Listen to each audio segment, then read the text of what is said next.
was over the course of the weeks after that, we started seeing momentum building about this topic, and momentum from scientists, momentum from political leaders, momentum from President Obama and Premier Xi from China, saying, sort of putting forward their first indicative targets of what they were looking to do. And associated with that, the biggest thing was something David referenced, which was China saying that it was going to go forward with a national ETS. And Arturo's right. Chile's going to use a carbon tax. South Africa is using a carbon tax. Mexico is using a carbon tax. I think all three of those, combining it with some use of CERs inside their countries. So that's becoming an alternative model. But the big ones, like China, the US, and the European Union, appear to be moving toward a trading model. And hopefully, we'll see if we can get Europe back on track to accepting a form of carbon offset like the CDM. That's my biggest. So I had two things. One, as you said, what was the biggest impact, and then to answer your question. So I think one really big impact just in the last few days is that Brazil is back across the road. So Brazil is the country that introduced the CDM as an idea and concept into the Kyoto Protocol. And from what I've seen in the last few days, you know, you may not agree with everything that they're doing, but there's some creative thinking going on in the Brazilian camp to introduce some really interesting ideas into the discussion in Lima. So that's a big shift, I think. In terms of the use of carbon pricing, so there are two examples. One is in Alberta and the other is in the UK, where we've used the carbon, or the government has used the carbon pricing systems that are in place to help us get CCS projects across the line. And what they've effectively done in both the UK and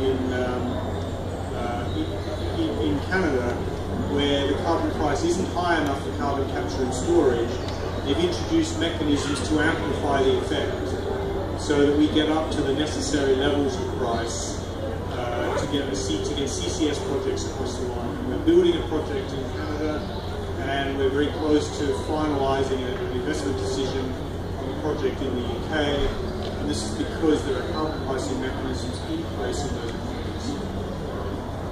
Thank you. So very tangible results there. Okay, so I would say that from what's happening, the most important thing that I was already said, and I will include the agreement between the US and China that just happened some weeks ago. I would say that this energy will bring here and also for Paris good movement in momentum for arriving to a global agreement. So I hope that this will happen. And related to Braskem and carbon pricing, I would say that it's too early to say that carbon pricing is touching us inside our business. We are more driven by opportunities that are not related to carbon pricing by now, because we don't have that in real life in Brazil, neither in the US. So I would say that for the moment we are not really feeling that the carbon pricing is helping, or maybe some concerns. But I would say that we are looking forward that this kind of initiative will help us in the future. On our side, from this experience that we have now in Brazil, in São Paulo, I think the companies have two main learns from this experience.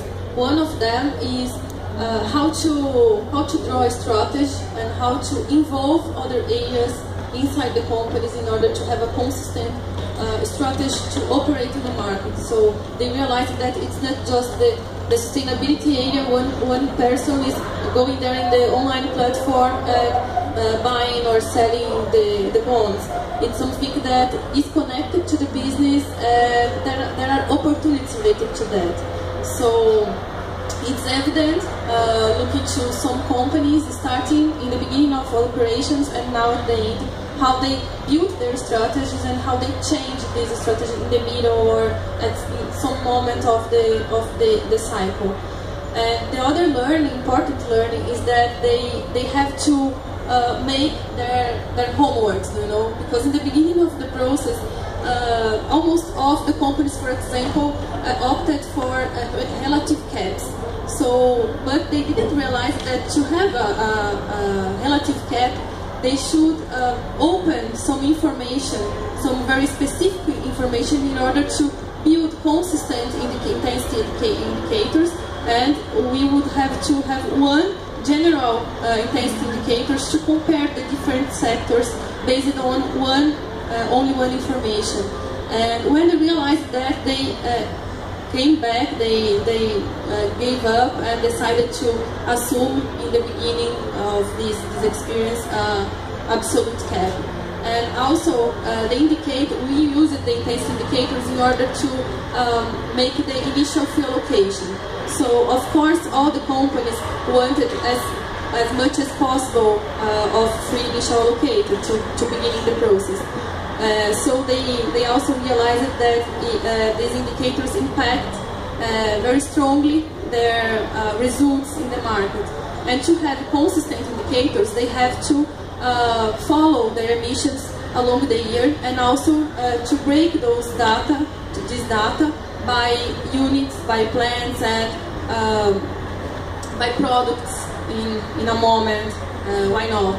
But nowadays the private sector, the companies in general, are not ready for that. So something that we are discussing with them is how to have a plan, an action plan, in order to achieve this information by product, in order to have a much better intensity sector in some moment.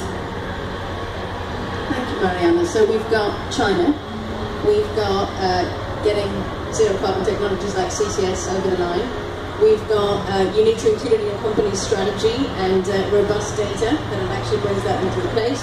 And you're looking forward to a carbon pricing regime that actually helps your business. So I think a really good a good positive note to end on. And just to say, if there are any companies in the room, I recommend that you support and sign up to the World Bank's carbon pricing statement. And if you're interested in the zero carbon target, net zero target, do sign up to the Corporate Leaders Group's Trillion Ton Communique. Many thanks.